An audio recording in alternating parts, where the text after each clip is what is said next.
Hi, and welcome for Module 3. We are going to be discussing the feeding and eating foundation in terms of your family's feeding and eating environment. So if you remember from the last module where we talked about the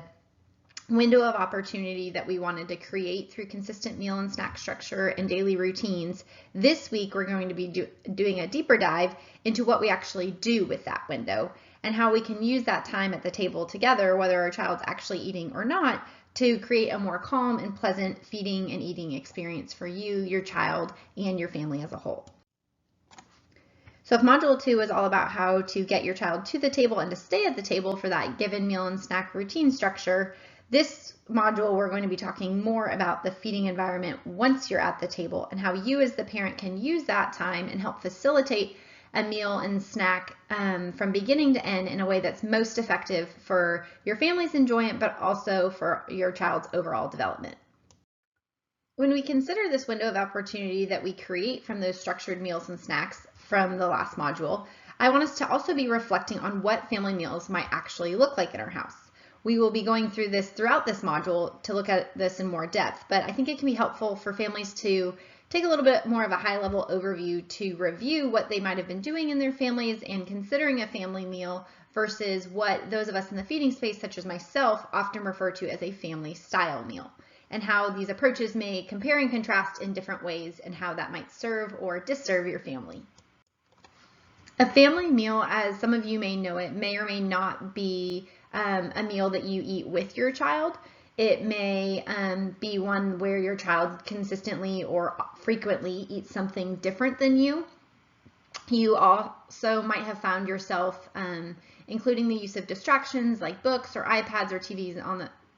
on in the background because you haven't been participating in the meal, and instead you're just trying to kind of keep yourself busy or know what to say, if not pressuring your kid while at the meal, since you're not eating alongside of them. Oftentimes, since this is feeding a child apart from the parents or the rest of the family, food also might be pre-plated and put on the plate for the child and then brought to the table, kind of creating some unmet expectations from the parent up front of, whatever we put on the plate, we go into the meal expecting them to eat. And then that's where a lot of the hiccups that we know happen at meal times can often stem from. Additionally, family meals might be where food is the focus and parents are very driven by if whether and how much their kids eat, and that kind of determines the whole tone of a family meal and compels them potentially to be putting pressure on in different scenarios and situations throughout the mealtime. Additionally, behaviors might be used that reflect pressure and again drive home that goal of the meal is not considered a success or quote unquote worth it unless your child eats a pre-prescribed amount that you've either pre-prescribed to them or just mentally pre-prescribed in your head as this is what validates and justifies a meal being worth it, and also a meal potentially ending as how much they eat being the impetus to the end of a meal. In difference to this would be family style meals, and this is what we will spend considerable amount of time talking about throughout this module because this is more the style of meals that we would recommend for families across myself as a pediatric dietitian and several other dietitians and feeding specialists all tend to stand behind this style of meal. And I think you'll quickly kind of start to see why in terms of the presentation of foods and also the overall kind of tone and emphasis and environment throughout that mealtime. And with a family style meal, we see that everyone shares in one meal. You'll see as we talk, there's different components to each meal that we talk about throughout the academy, but ultimately everyone's still sharing from the same options being available to everyone. Additionally, everyone is involved and engaging in the meal. This doesn't necessarily mean that every family member in your family unit is there, but those family members who are available and participating in the meal are all involved in some capacity, including the parents who are often role modeling while they're eating or at least sitting alongside their kids and hopefully sharing in some component of the meal. Additionally, because the emphasis is so family focused here and on togetherness and the value of that time at the table together, rarely are distractions being used. Oftentimes, parents are, a little bit convicted of this on their own if they feel themselves pulling out their phone when otherwise there's not distractions being used at the table. It can be a helpful reminder for us as parents to also be putting our phone away or other distractions as possible in this type of a family meal. Also, food is often served family style. So again, as everyone's sharing in one meal, we often see that with this type of meal, the family style meal approach really boils down to having components of the meal be served and offered family style. And so that might be in the center of the table, or it might be at the counter where everyone serves at the counter and then brings their plate to the table, if say your table is smaller or something like that. But the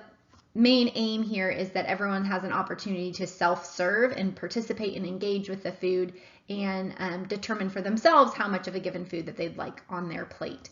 Oftentimes restaurants will do this if they, offer things family style as larger dishes with the intent of everyone sharing. And again, that's something that's a principle that's valued with this kind of family meal as well. Additionally, here we see how food is not the exclusive focus. While enjoyment of food and the foods being offered is something that's an important value of family style meals, oftentimes the focus is more on the togetherness and the tone of meals and the connectedness that families experience when having a family style meal. And lastly, the behaviors used at family style meals tend to support a more positive and pressure-free mealtime compared to some of the other behaviors that we can see and that we'll be discussing with other approaches to family meals. So from some of the information shared on the last slide, we can begin to kind of extrapolate our own understanding of some of the advantages that come with family style meals. In the day-to-day, we can see how family style meals better reflect a division of responsibility feeding approach and can have a more positive impact not only on our family's enjoyment at mealtime, but also our child's ability to develop eating competence from day after day, meal after meal, exposure to foods in such a way, and with the involvement in family meals, and also when given the independence and autonomy to show some abilities to put the foods on their plate and determine how much they'd like to have or if whether they'd like to have it, and to then self-regulate in the eating experience without some of the behaviors that might pressure them or bribe them to eat otherwise. When we look at the long-term impact of family meals, we also see again and again in the research how kids who are raised with family style meals as a normal part of their upbringing tend to have some better outcomes as well. And I share those in this quote that's taken from one of Ellen Satter's books called The Secrets of Feeding a Healthy Family. And that shares that kids who have regular family meals tend to do better nutritionally, academically, socially, emotionally, and with respect to avoidance of overweight, eating disorders, drug abuse, and early sexual behaviors. Family meals have more to do with positive outcomes for children and adolescents than any other factor, including extracurricular activities, church, tutoring, music lessons, you name it. And I thought this was a helpful quote to be starting off this module with, because oftentimes we can see this as so much added work and an added effort for us on parents when we often already don't have the energy to just put any meal on the table. And so I want to be honoring those feelings and acknowledging some of the preconceived notions about family meals as we jump into this module, to help you also see big picture where some of the value can come, especially if initially upon implementing family meals, or using the term family style meals here for your family, you might wonder if you're really seeing the gains that make it quote unquote worth it. Where I just encourage you to take a step back and also consider the research that supports family style meals in support of several different aspects of your child's development and long-term well-being that you may not necessarily see in the day-to-day of family style meals, but in the big picture often require less time and energy from us than some of the other activities that we put our kids in, hoping for a good outcome. So with all the long-term benefits that were addressed on the last slide, we do ask ourselves, why are more families not using family style meals more regularly? And that's why on this slide, I wanted to go ahead and review some of the most common advantages and disadvantages on the subject, and some of the reasons why families might feel more compelled to do them more regularly, and where I hope you'll feel encouraged to do them more regularly, but also to address some of the compounding beliefs and issues that can come with family style meals, and what might be perpetuating either your family or other families to historically not be using this style of meal more regularly due to some of the struggles or disadvantages that come with offering a meal as a family style meal. Depending on where your perspective is coming from, you can see how some of these can parallel and compete for our beliefs on whether or not offering a meal in this manner is beneficial. That might be that family style meals do help often get a child's guard down and get them engaged, because compared to when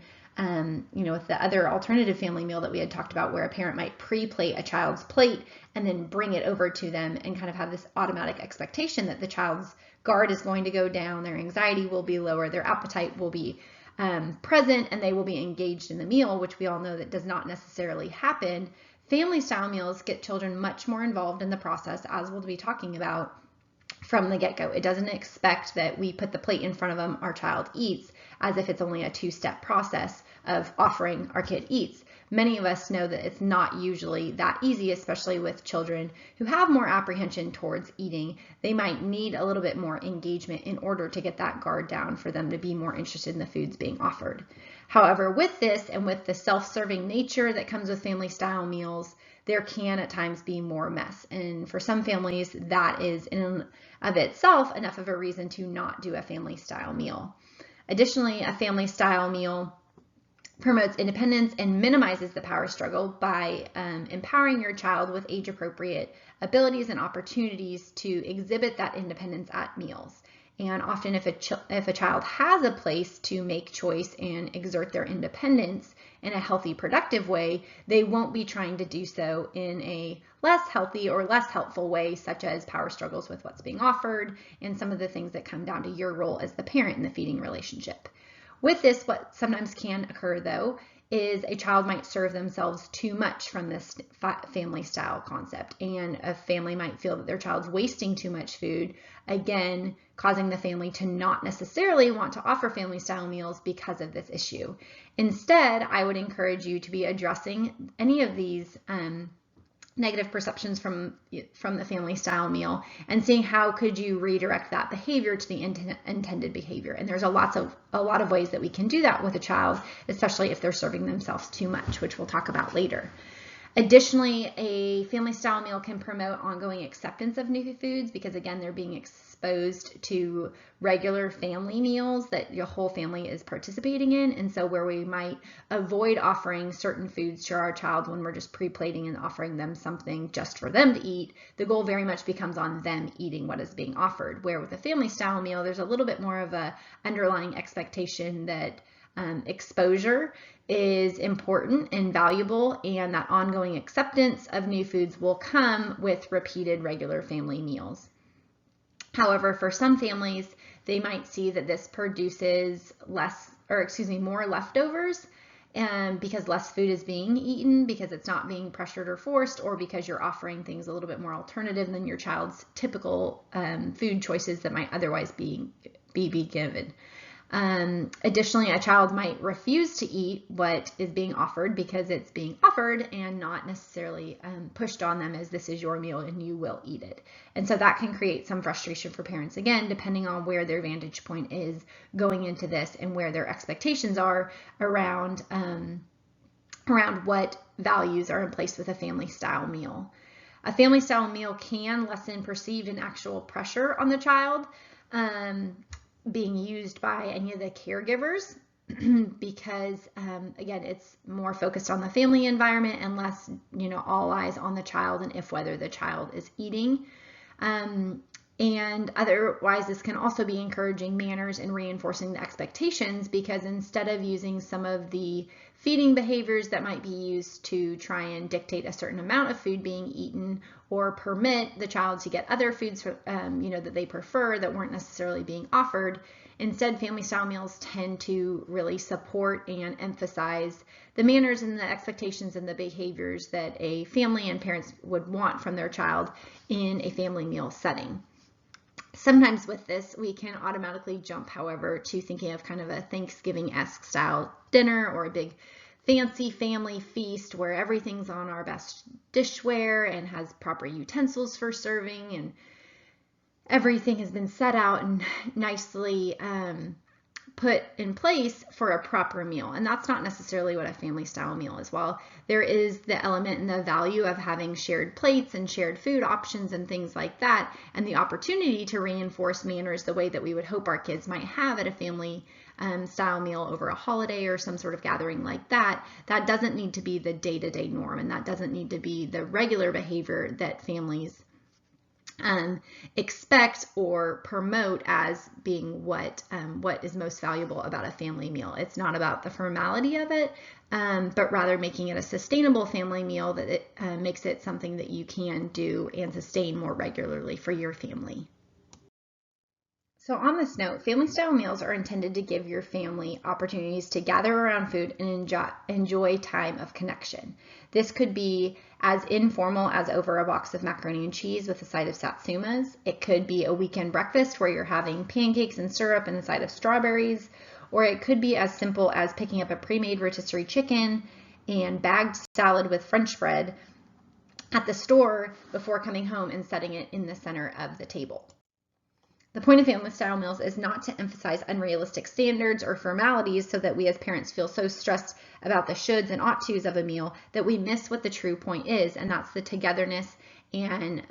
quality time around good food together we can share with our kids. Something Ellen Satter says in this same book as the one that I quoted before is that when the joy goes out of eating,